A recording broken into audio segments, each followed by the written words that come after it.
Rebecca the musical has a very interesting history. Although it's been performed in 12 different countries, in 10 different languages, the musical always has this shadow over its history. It was gearing up for a Broadway run, and then, because of one financial backer pulling out, the entire run was shut down. The musical has finally made its London debut, bringing the musical back to its home country of England, where the book was originally set. However, this production was not much of a homecoming. So why wasn't I sold on Rebecca? Let's find out. But if you haven't seen my face before, hi, I'm Ellie. I talk about theatre. I'm a chaotic little theatre reviewer and content creator here on YouTube. So if you're interested in video essays and chaos and reviews, make sure you hit like and subscribe so you don't miss a single video. But I'm trying something new with the intro. I don't know.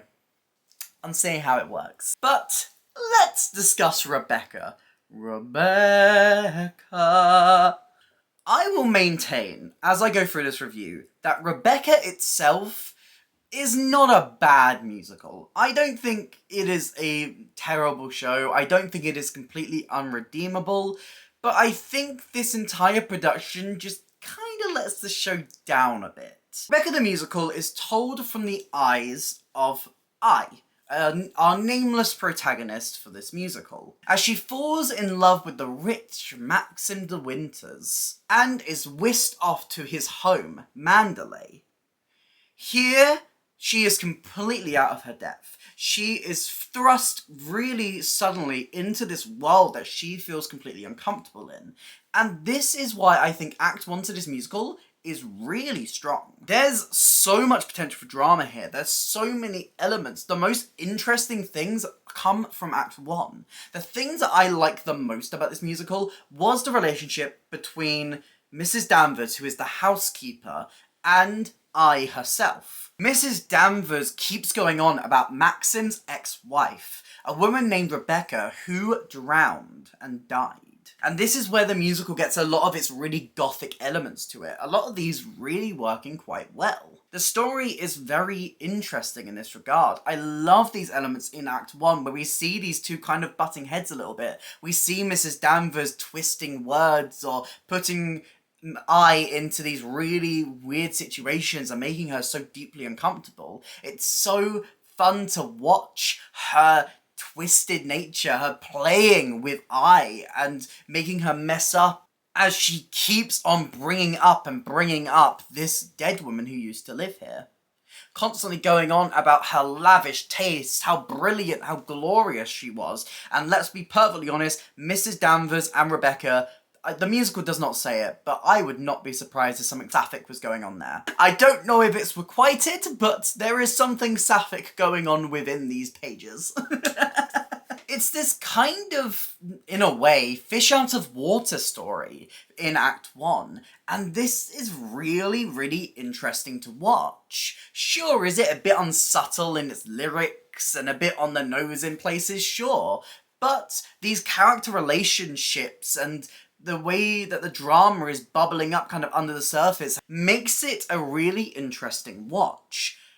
However, I can't really say the same for Act 2. Act 2 focuses on Maxim, as we learn that he was the one to murder Rebecca. On paper, this sounds really intriguing as well, but it just bubbles up to some weird law drama and it's not as fun to watch.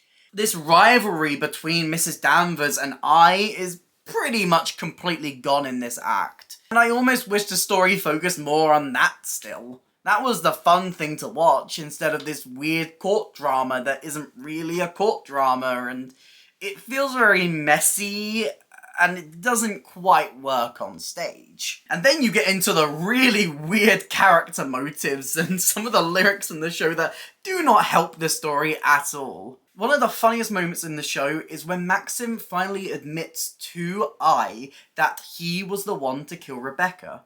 And I's reaction to this is not shocked. She isn't shocked at this. She is thankful that he isn't in love with her. Doesn't even question the murder or anything. It's just suddenly like, oh yeah, thank God. Oh, thank goodness, he's not in love with his ex-wife. Which reminded me perfectly of the Community meme.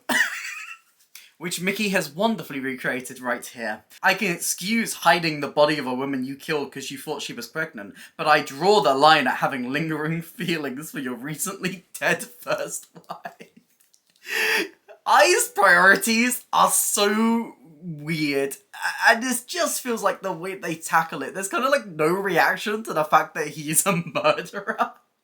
I think the biggest pro to this show, though, is its score. The actual, like, music is beautiful. It is lavish. It's gothic. It has a very Phantom of the Opera vibe to it, with that kind of, like, operatic style of musical theatre.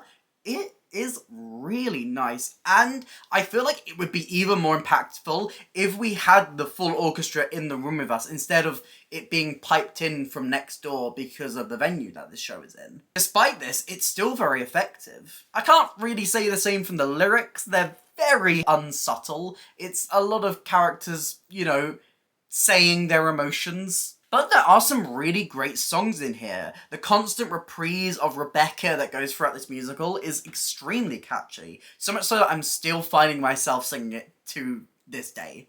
I'll never forget her smile. The song where Maxim confesses to the murder to I is fantastic. This lovely journey through the song. Mrs. De Winter is Me, again, leaves much to be desired lyrically. Mrs. De Winter won't agree. She will, I think you'll see. Mrs. De Winter is me. They're very basic. But the actual, like, conflict that is built up within this song reminds me of the stuff that I really liked in Act 1. That is basically shoved completely to the side. Like, this is the only hint of any conflict between these two characters in Act 2. I wanted more. Mrs. Danvers is such a bitch and I love her. Musically, the show is great. Lyrically, it leaves a bit more to be desired. But I do think it balances out enough that I am overall positive on the score. What I'm not positive about, and what I think brings this version of Rebecca down almost completely, is the actual production itself. It feels like it's doing a massive disservice to this musical. First of all, I'm going to compare this to the German production of this musical and the other productions that have occurred across the world. Look at this set. Look at it. It screams style. It screams grace. You immediately get a sense of the richness and the class of Maxim de Winter. This set, for this version, is almost empty. It's bland. It's bare. There's no artwork on these walls. It unfolds like a pop-up book and feels completely and utterly squashed into this space. And this would be less of a problem. I'd be putting a lot less focus onto this if this didn't completely contradict the actual dramaturgy of this show. We are constantly being told about Rebecca, how fancy she was, how amazing she was at decorating, what fantastic style she had. And yet, every single time we go into the setting, we go into these spaces, we are seeing green walls, bland walls, nothing anywhere. There's a desk with one item on it. The actual visual of the show is contradicting the script. And that's where design, if it's not done right, can really negatively affect a show. Downscaling this show was necessary because it's in a very small venue. It's at the Charing Cross, which honestly has like no offstage space. There is no space in those wings. Typically, most productions at Charing Cross are not done front-facing like this production was. Most of the time, they do very stripped-back productions in the round or in traverse. So I desperately question why they thought this was the best venue for this show. And even if it was, why they didn't just go with one simple set so that they could properly spend the money to make it look a little bit more lavish so it could properly match the actual storytelling that the show is trying to do. There's also these curtains that are on the side of stage the entire time, And it's so distracting. It's there so that they can cover the stage for set changes and so they can project easily onto something.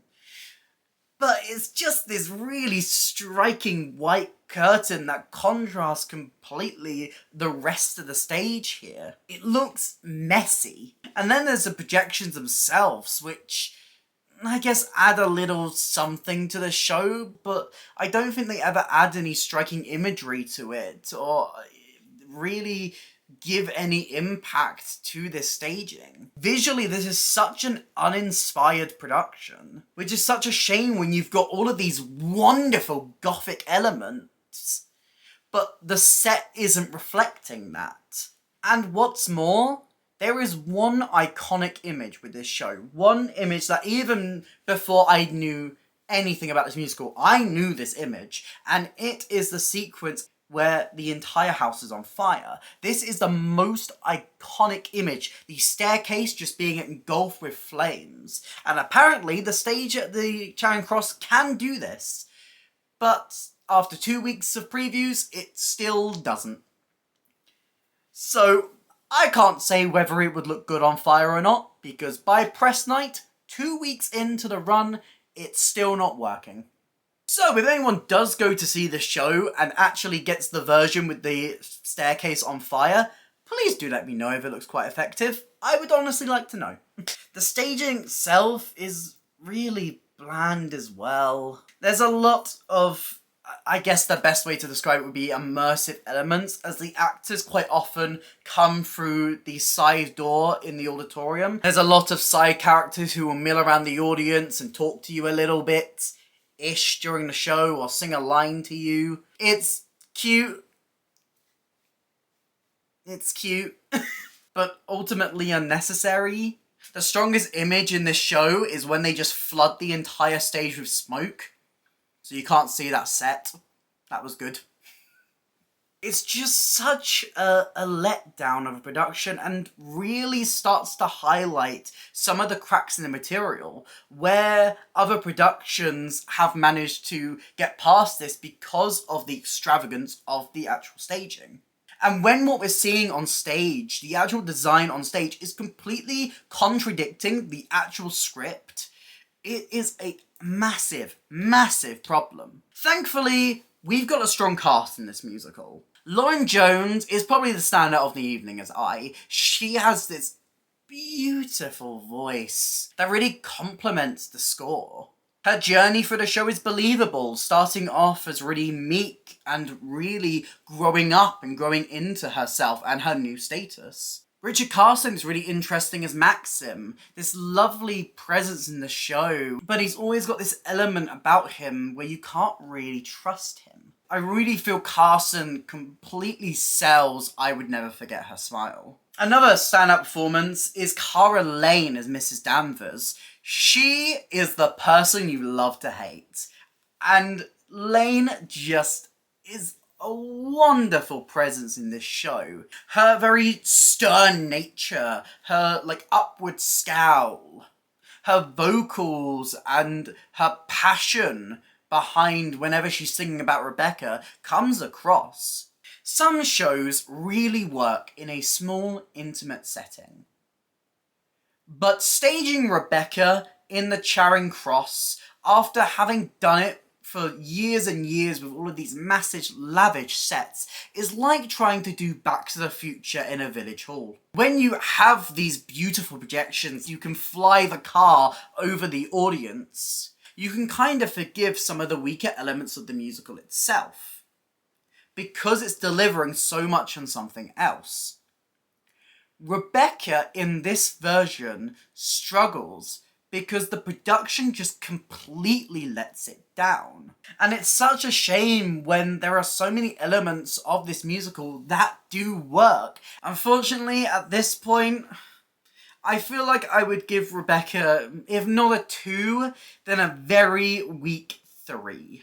It has potential in the storylines, and it does build up some really lovely drama, but all of these wonderful gothic elements are completely lost behind a really uninspired staging. that could be so easily remedied if they just had chosen a slightly bigger theatre or had gone a slightly different way in the staging. Honestly, maybe I should have just flown to Germany and saw that production. But as we all know, theatre is what? Subjective! So, have you seen Rebecca either here or in a different country? What have been your thoughts? Let me know everything in the comments down below. If you did enjoy this video, please consider hitting like and subscribe. It really helps me, it helps out the channel. Here's some links to my videos on screen right now, and a link to my Instagram if you want to drop me a follow over there. But that's it for me today, and I hope to see you next time. Bye!